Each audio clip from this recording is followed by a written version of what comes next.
يا مساء الفل، اللهم صل وسلم وبارك على سيدنا محمد. عاملين ايه؟ يا رب تكونوا بخير. فيديو جديد معانا النهارده، فيديو مختلف، لا هو مشتريات ولا هو روتين. دي حاجات كده ماما جايباها لي، وكمان هنتكلم في موضوع مهم جدا عن بقى بيت العيله وعن المشاكل اللي احنا بنشوفها بسبب المواسم او الزيارات والكلام ده. بس تابعوا معايا الفيديو للاخر. بس هستأذنكم قبل ما نبدأ الفيديو تعملوا لايك علشان هو ده دعمكم ليا، وكمان اشتركوا في القناه لو انتوا اول مره تشوفوا قناتي، وفعلوا زر الجرس على الكل عشان يوصلكوا كل اشعار بفيديوهاتي الجديده. مبدئيا دي مش زيارة، دي حاجات ماما جايباها لي، وهنشوف كل حاجة في الفيديو بالتفصيل. دي اول حاجة كده، دي شنطة فيها حلويات وحاجات لآسر. دي طبعا كانت حاجات اكتر من كده بكتير، ولكن طول ما احنا قاعدين عند قرايبنا ماما كانت عمالة تطلع من الشنطة وتدي لآسر، يعني كأنها شنطة جحا. فهي عشان عارفة ان هو بيحب الكيكات والعصاير والكلام ده، فاول حاجة افتكرت آسر طبعا. ده كان بيض بلدي. عايزه اقول لكم ان انا ما بلاقيهوش هنا خالص في القاهره، يعني اللي هو بيض بيجي من بيوت. فاهمين قصدي؟ مش اللي هو البلدي المزارع، لا بلدي بلدي. فده ماما بتجيبولي على طول من اسماعيليه، يعني يعتبر انا ما بشتروش من هنا نهائي. فبقالي يعني سنين ماما اللي بتجيبولي، سواء هو او السمنه البلدي او الفراخ البلدي. ما بجيبهمش من هنا نهائي، لاني ما اعرفش حد اصلا اشتري منه ويكون موثوق فيه، يعني فاهمين قصدي؟ فماما بتجيبهولي من الناس اللي احنا بنتعامل معاهم بقالنا سنين يعني هناك في اسماعيليه. دي حاجه. حاجه تانية، دي حاجات بقى كانت جايالي من السعوديه انا واسر. عبايه كده الاسر وطرحه ليا المتلجه. طلعت منه، كانت ماما جايبالي اكلة سمك كانت شويهولي طبعا هناك. وكانت حطاه في الفريزر علشان هي شويه من قبلها بيوم، يعني لان هي كانت جايه القاهره بدري، فما كانش هتلاقي حد يعني ايه فاتح وكده. وفي نفس الوقت علشان هنا ما بيشوش السمك الصغير ده. طبعا الناس السواحليه فاهمين اللي انا بقوله. ان بيبقى سمك اخضر كده صغنن، فمحدش بيرضى ان هو يشويه غير في مثلا المكان اللي هو بيتباع فيه، زي اسماعيليه، بورسعيد، اسكندريه، اماكن دي بس. غير كده هنا في القاهرة بيستصغروه جدا، وكمان مش هيعرفوا ان هم يشووه، ممكن يتحرق منهم، فاهمين قصدي؟ وكانت كمان جايبالي سمك متلج، اللي هو بقى ايه، بتجيبولي مثلا اكلتين تلاتة على حسب الكمية اللي هي جايباها لي، وبتقسمهولي في شنط. يعني بتجيبهولي متلج، وانا باخده احطه في الفريزر زي ما هو، واطلعه قبلها بليلة قبل ما هطلعه مثلا اوديه يتشوي وكده.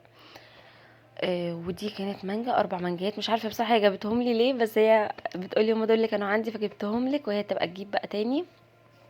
لسه في يعني خلاص ودعت يعتبر وخلصت، ولكن في ناس ايه بسيطة كده برضو لسه بتبيع مانجا. فدول كانوا 4 كده، يعني مانجاية ما شاء الله كبيرة زي ما انتوا شايفين، يعني المانجاية لوحدها توزن يعني.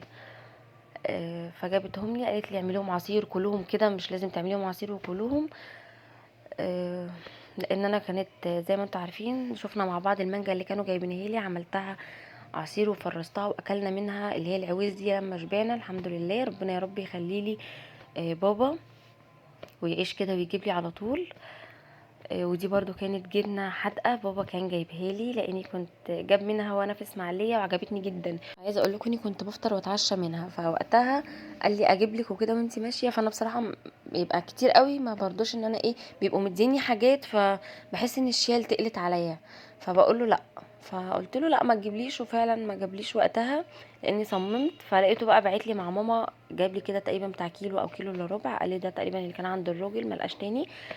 فحطهولي كده في العلبه دي زي ما انتم شايفين، وحطولي عليه ميه علشان خاطر هيبقى هيتبهدل يعني ايه في الشنط وكده. فدي كانت اسلم طريقه يعني ان هما يبعتوها لي بيها. وهنا بقى كان الحاجات دي من ارض خالتي، حاجات يعني اورجانيك بقى، نعناع وكمان ليمون وملوخيه. النعناع بتاع الارض بتاع خالتي انا بعشقه، يعني بصوا بموت فيه كده، بحبه جدا. لازم بقى بيبقى معتمد عندي في كل كوبايه شاي بعد الاكل. هي برضه حبيبتي ربنا يخليها لي يا رب، ما يحرمنيش منها ابدا، لا هي ولا امي ولا ابويا. آه، بتفتكرني على طول، يعني اول ما بيطلع كده تروح ايه مقطفولي منه حبه زي ما انتوا شايفين كده كتار قوي، وبتبعت لي منه لو انا هناك بتديني، او تنشفولي هي وتجيبهولي، يعني على حسب بقى التوقيت. وكانت برضو بعتالي ملوخيه كتير جدا. فقعدت كده بعد ما خلصت قفلت الكاميرا بقى وقطفتها كلها مع نفسي كده، عملت لي كوبايه نسكافيه، وبعد كده قعدت قطفتها مع نفسي وغسلتها وخليتها زي الفل، وبعد كده فردتها. وتاني يوم قعدت طبعا اقلبها على مدار اليوم، وتاني يوم رحت جايه معبياها قدامكم في شنط كده زي ما انتوا هتشوفوا. في الأكياس اللي هي بتاعة الساندوتشات المعتمدة عندي، طبعًا ما باقطعهاش من البيت أبدًا، عايزة بالمناسبة أبقى أجيب منها علشان قرّبت تخلص عندي، باحتاجها كتير يعني. ففرّزتها وشِلتها، وأنتم طبعًا عارفين أنا عملت لكم قبل كده فيديو منفرد بتفريز الملوخية، الطريقة دي أنا باعتمدها على طول وباعملها والحمد لله بتطلع ناجحة معايا، ما بتفشلش أبدًا.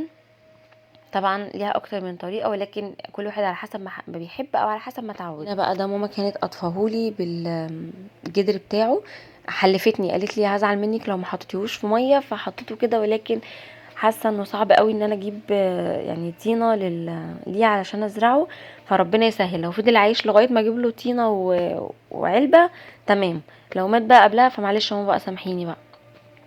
هنا بقى برضو هفرط حبة كده من النعناع على صينية وهحطه تحت الكنبة علشان خاطر هو المفروض ما يتعرضش لضوء كتير علشان ما يغمقش او يسود. فحطيته كده فرطته على صينية، وفي حبة قطفتهم وشلتهم في ورقة في التلاجة، دول اللي انا هاخد منهم لما احب ان انا اعمل يعني كوباية شاي وكده، فبيبقى فريش زي ما هو، فبغسله بس يدوب كده اشطفه تحت الحنفية واحطه في كوباية الشاي على طول. وبرضو عملت كوباية منه في اخر الفيديو هنشوفه مع بعض، عملت منه مغلي يعني. بس فانا هحاول ان انا المره دي مش هنشفه وافركه وكده، لا هسيبه هشيله زي ما هو كده، هحاول ان انا اشيله في حاجه بحيث ان هو ينشف وهو كده بحاله، يعني فاهمين قصدي. بس هبدا بقى ان انا ايه، هحط هنا الملوخيه افردها كده على الصينيه. طبعا انا شلت كل حاجه، شلت السمك المتلج شلته في الفريزر، وكمان الليمون حطيته في التلاجة، والمانجا حطيتها برضو في طبق زي ما شفتوا وحطيتها في التلاجة، والجبنه زي ما هي باخد منها كده وبقفلها واحطها تاني في التلاجة، باخد على قد ما انا عايزه، مثلا حته كده في طبق تقعد معايا يوم يومين، وبعد كده لما تخلص اخد منها تاني. والسمك المشوي طبعا طلعته لاني اكلت منه يومها، واتبقى 3 سمكات كده كبار كانت هي جايباهم لمحمد لانه مش بياكل السمك الصغنن ده.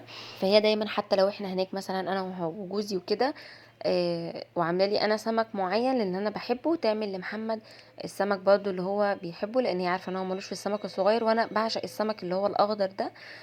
فحتى برضه ما ببقى جايه وجايبه وعامله لي برضه اكله سمك وكده، بتعمل حسابه هو في سمك غير السمك بتاعي اللي هو الاخضر ده. بس هبدا بقى هنا كده فردت الملوخيه وهاخدها لسه، وهنا بحط النعناع علشان بس افضي كل الشنط وتبقى الدنيا قدامي كده رايقه وهاديه. والبيض البلدي برضه حطيته كده في علبه وشيلته، طبعا البيض اسعار مش عارفه يعني اسعار غريبه، ولكن انا حاسه ان الناس هي اللي بتغلي على بعضها، يعني غير ان الحاجه غاليه الناس بتستغل الموقف والتوقيت وبتبيع الحاجه اغلى. فربنا بجد يرحمنا، يعني المفروض ان احنا نرحم بعض عشان ربنا يرحمنا، فربنا يهدي. بصوا مبدئيا كده دي مش زياره، يعني الزياره ماما بتبقى جايباها وبتجيلي هي بيها، او مثلا هي بتبقى هي وبابا او كده، او مثلا لو انا هناك وفي موسم او حاجه زي مولد النبي زي رمضان زي غيره، هي بتبعت معايا الحاجات دي لو هي مش قادره ان هي تجيلي او تيجي معايا، تمام. فبتجيبها لي هناك وبتدهاني بتبعتني بيها، او هي بتجيلي بيها هي وبابا على حسب يعني ايه الظروف وكده. فدي مش زيارة، دي حاجة، دي ماما كانت جاية لناس قرايبنا هنا تزورهم في القاهرة، فانا قابلتها هناك، يعني انا رحت لهم برضو هناك، قضينا اليوم، يعني قضينا نص اليوم يعتبر مش اليوم كله، فهي كانت جايه لهم يعني بتزورهم وكده، فبرضه صممت وجابت حاجات معاها، مع اني قعدت اكد عليها ماما بالله عليكي ما تجيبي حاجه، لاني عارفه الموضوع بيبقى يعني ايه رخم في الشيل وكده، بس هي طبعا كانوا جايين بعربيه وكده فجابت لي الحاجات دي معاها، وهي برضو لان هي يعني ايه ممكن قدام كده شويه وتجيلي باذن الله، ده العادي بتاعها هي وبابا، يعني حتى لو ما فيش فرق توقيت خالص بين ان انا لسه جايه وهما باعتين معايا حاجات، الاقيهم برضو جايين وجايبين لي حاجات تانية. فربنا يا رب ما يحرمنيش منهم ويخليهم ليا ويعيشوا ويجيبوا، وربنا ما يحرمش اي حد من اهله ولا من دخلة اهله عليه، لان دي بالدنيا وما فيها، سيبوكوا بقى من المجايب ومن الزيارات ومن المواسم والكلام ده كله، دخول اهلك بيتك بالدنيا حرفيا وما فيها. انا بشوف ناس، الموضوع اللي كنت عايزه اتكلم معاكم فيه ان انا بلاقي ناس من بتنزل كده مشاكل على النت بتاخد اراء بعضها فيها، فتلاقي مثلا واحده داخله بتقولك انا في بيت عيله ومتضايقه جدا جدا ان انا اهلي ما بيجوليش، متضايقه ان اهلي ما بيبعتوليش موسم زي سلايفي، زي باقي مثلا الناس اللي معايا في البيت اللي هم سلايفها يعني بمعنى اصح. ف يعني متضايقه بقى، الموضوع مضايقها قوي ومأثر فيها قوي قوي، وتلاقي بقى كلام يعني كتير جدا جدا، متضايقه من اهلها. في اللي بتبقى ذاكره ان اهلها مثلا حالتهم الماديه كويسه وميسورين الحال، فده اللي مزعلها ان هي ما بيفتكروهاش ان هم يبعتوا لها موسم، او ان هم يكبروا بيها بمعنى اصح قدام اهل جوزها بالموسم ده او بالزياره دي.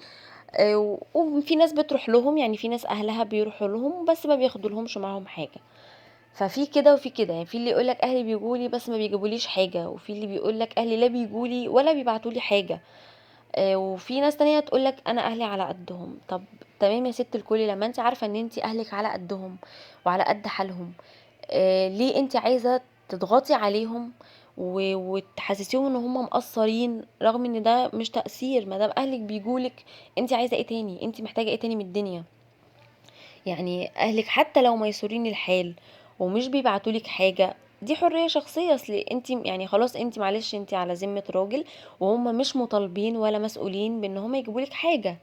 دي بتبقى حاجات كده، يعني برضو مش عايزه اقول ذوقيا، لان هو يعني ده مش واجب ولا فرض عليهم. هم حرين. انا شايفه اني انا عايزه اجيب لبنتي اجيب لها، تمام. انا مش عايزه ان انا اجيب، انا ما ينفعش ان انا ازعل من اهلي في حاجه زي دي. معلش، انا دور جوزي فين؟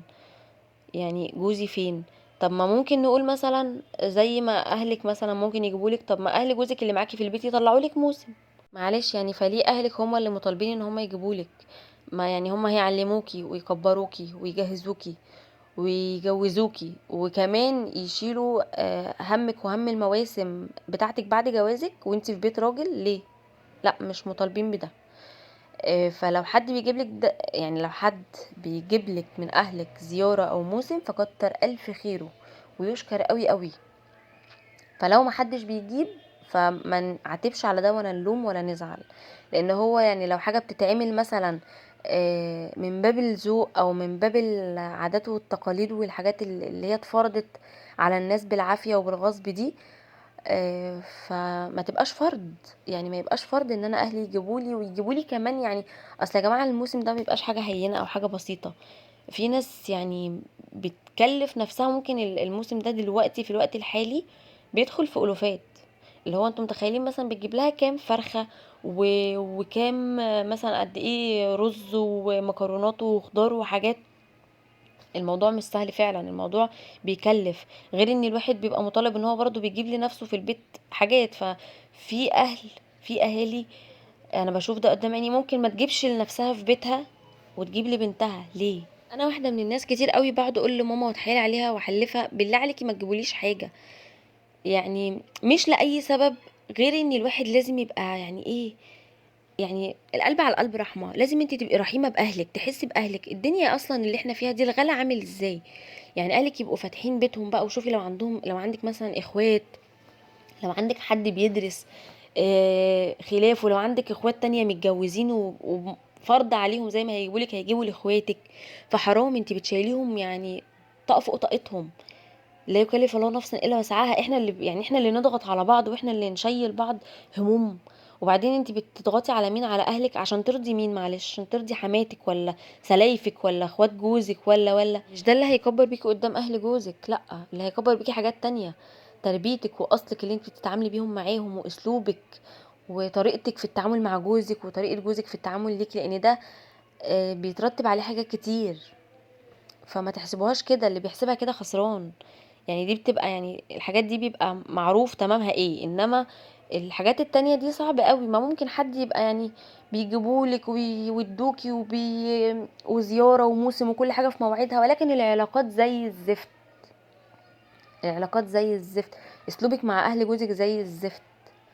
اسلوب جوزك معاكي زفتين. معلش يعني سوري في التعبير، ولكن الحاجات دي حقيقة. يعني انت بتبقي باصه لايه وانت اصلا الحياه نفسها خربانه؟